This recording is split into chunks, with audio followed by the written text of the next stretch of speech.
Hello friends, स्वागत है dear आप सभी का आपके अपने YouTube channel English with Ranjan sir पे। डियर, जैसा आपने थंबनेल से देख लिया होगा कि आज विल और गोइंग टू के बीच में बहुत ही बेहतरीन, बहुत ही अच्छा और बहुत ही इंपॉर्टेंट कॉन्सेप्ट्स डिस्कस करने वाले हैं।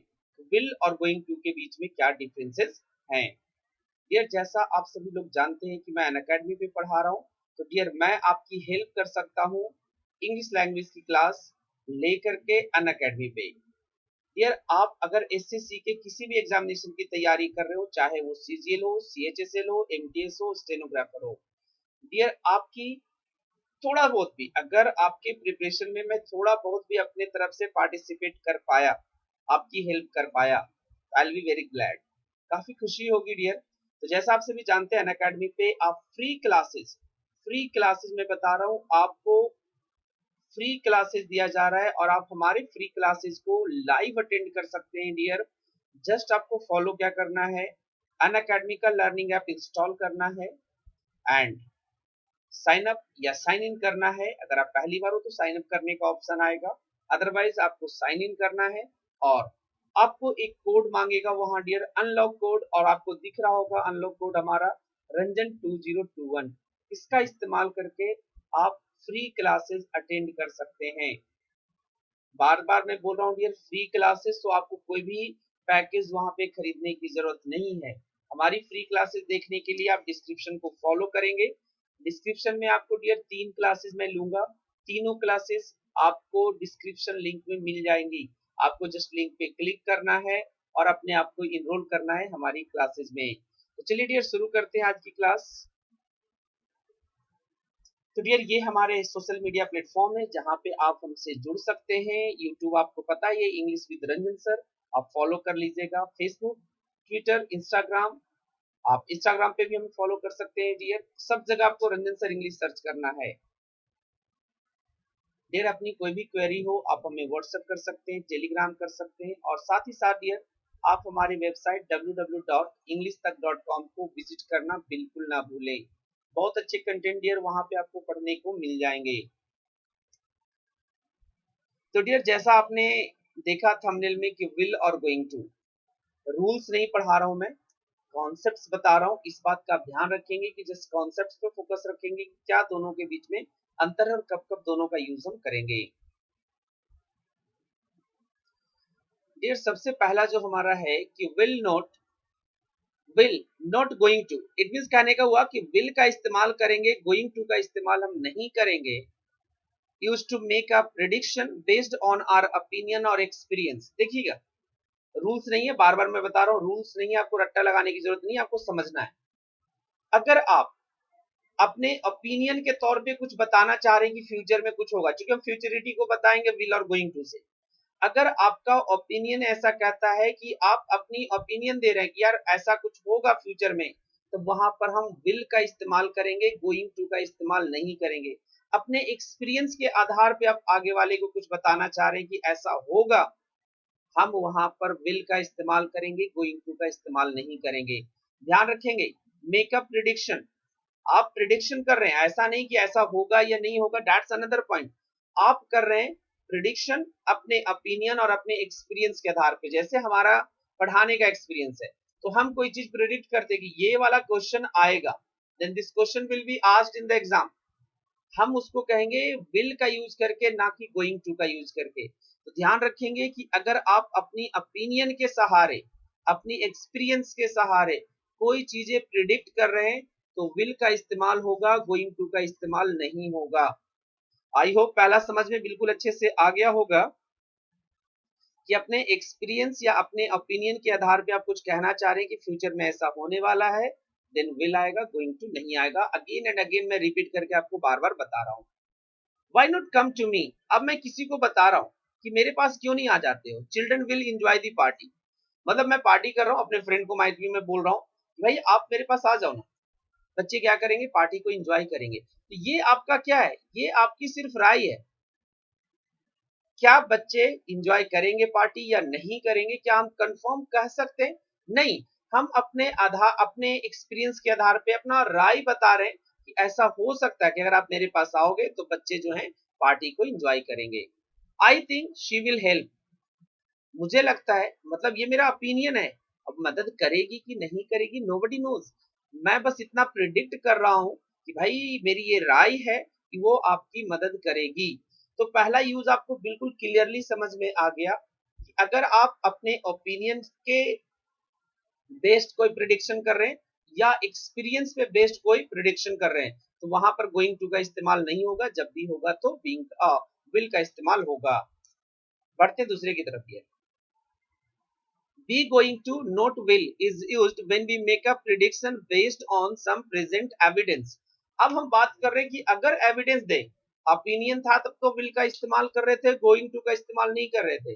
लेकिन अगर प्रेजेंट में कोई एविडेंस है, प्रेजेंट में कोई एविडेंस है, कुछ चीजें तथ्य मौजूद हैं, उस आधार पे हम कह रहे हैं कि ऐसा होगा, तब फिर विल का इस्तेमाल नहीं करेंगे, फिर गोइंग टू का इस्तेमाल होगा।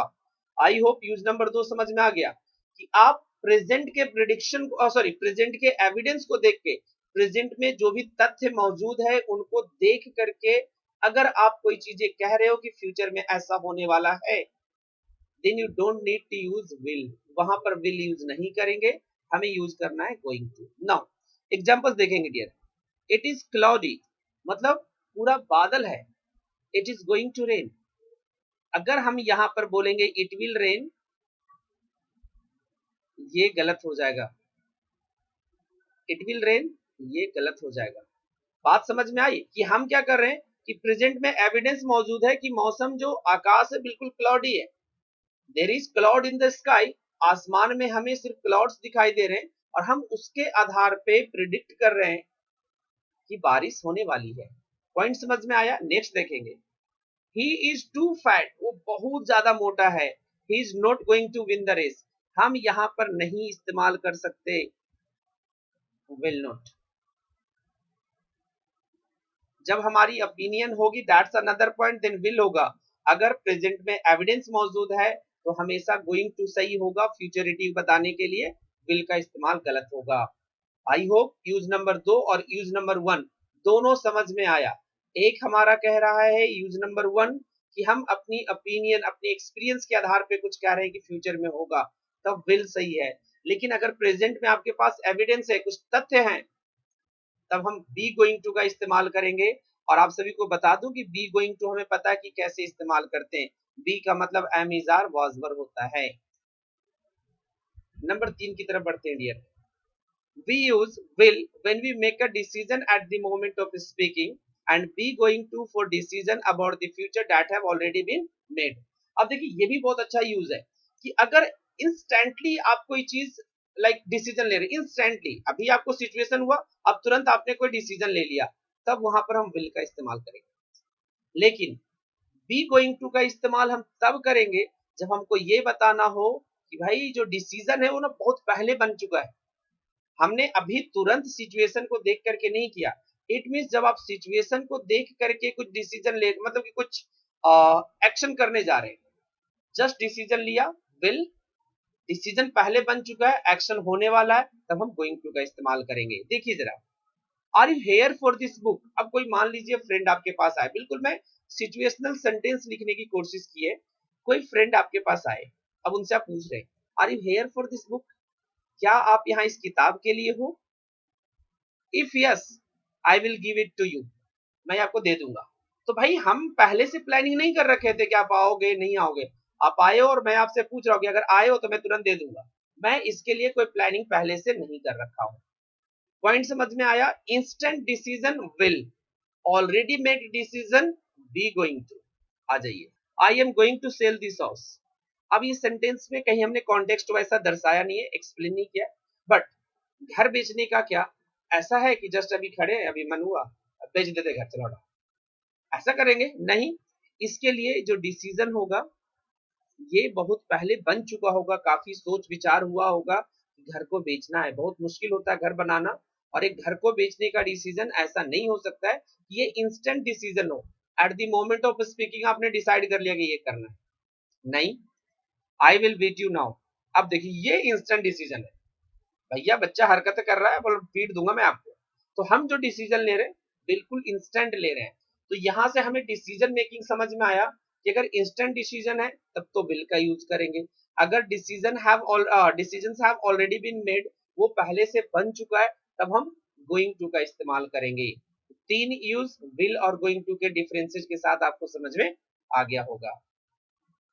नेक्स्ट आते हैं डियर कुछ फ्रेजेस है हमारे, I bet, I expect, I hope, I imagine, I reckon, I think, I wonder, I am sure. Dear अगर ये फ्रेज लग जाए तो इनके साथ गोइंग टू का इस्तेमाल हम करते तो हैं, लेकिन वो बिल्कुल इनफॉर्मल वे ऑफ स्पीकिंग होता है, वो बोलचाल की भाषा में होता है। लेकिन अगर आपको कहीं लिखना हो या इवन बोलना भी हो फॉर्मल वे में, तो हमेशा विल का इस्तेमाल करेंगे। आई bet, I expect, I hope, इस तरह के जो फ्रेजेस हमने यहाँ पर लिखे हैं, इन सभी के साथ गोइंग टू का इस्तेमाल करना वर्जित है, उसका इस्तेमाल आप नहीं करेंगे। जब भी करेंगे विल का इस्तेमाल करेंगे। I imagine the stadium, sorry, I imagine the stadium will be full for the final match, मतलब will be full for the final match, मतलब फाइनल मैच के लिए मैं इमेजिन कर रहा हूँ, ऐसा सोच रहा हूँ, कल्पना कर रहा हूँ कि स्टेडियम जो है क्या होगा, पूरा भरा होगा। द डिश स्मेल्स ऑफुल, बिल्कुल अजीब सा स्मेल है डिश का। आई बेट नोबडी विल ईट इट। अब आई बेट हमने एक फ्रेज लगाया, तो यहाँ पर हम गोइंग टू का इस्तेमाल नहीं कर सकते हैं। तो ये चीजें ध्यान रखना कि अगर हम कुछ फ्रेजेस यूज कर रहे हैं, I think, I wonder, I am sure, तो इसके साथ विल का यूज करेंगे। Like I am sure I will come there. अब ऐसा नहीं कि I am going to, I am sure I am going to top, ये सेंटेंस गलत हो जाएगा। I am sure I will top, मैं आश्वस्त हूं कि मैं टॉप करूंगा। तो आई होप चीजें बिल्कुल क्लियर हो गई यहां से कि कुछ फ्रेजेस के साथ हम विल का यूज करेंगे, गोइंग टू का इस्तेमाल नहीं होगा। अब यहाँ पर याद रखेंगे, थिंक और रेकॉन का यूज हम क्वेश्चन में भी करते हैं। थिंक और रेकॉन का यूज हम क्वेश्चन टैग में भी क्वेश्चन में भी करते हैं। Like when do you think you will finish this work, question mark लगा देंगे। आपको क्या लगता है या कब तक ये काम हो जाएगा, आपको क्या लगता है या कब तक ये काम हो जाएगा, आपको क्या लग रहा है, ठीक है। Do you Recon he will help you, क्या आप अनुमान लगा रहे हैं वो आपकी मदद करेगा, क्या ऐसा आप मान रहे हैं, अज्यूम करना कह सकते हैं, बिलीव करना कर सकते हैं। रेकॉन का मतलब क्या आप ऐसा मानते हैं, विश्वास करते हैं कि वो आपकी मदद करेगा। तो डियर ये था विल और गोइंग टू के रिगार्डिंग डिफरेंसेस, और बिल्कुल कॉन्सेप्चुअल, जैसे मैंने लिखा था अभी थंबनेल में कि बिल्कुल कॉन्सेप्ट्स आपको यहाँ पर सीखने को मिलेगा। आई होप वीडियो आपको पसंद आया होगा डियर, तो वीडियो को ज्यादा से ज्यादा आप लोग शेयर करें, और अगर आप लोग को अच्छा लग रहा होगा वीडियोस, तो हम इसी तरह की वीडियोस, आप लोग कमेंट भी किया करिए, अगर इस तरह के कॉन्सेप्चुअल वीडियोस आपको चाहिए तो आप लोग कमेंट भी किया कीजिए। चलिए डियर मिलेंगे हम एक नए वीडियो में, तब तक चलते चलते जय हिंद जय भारत।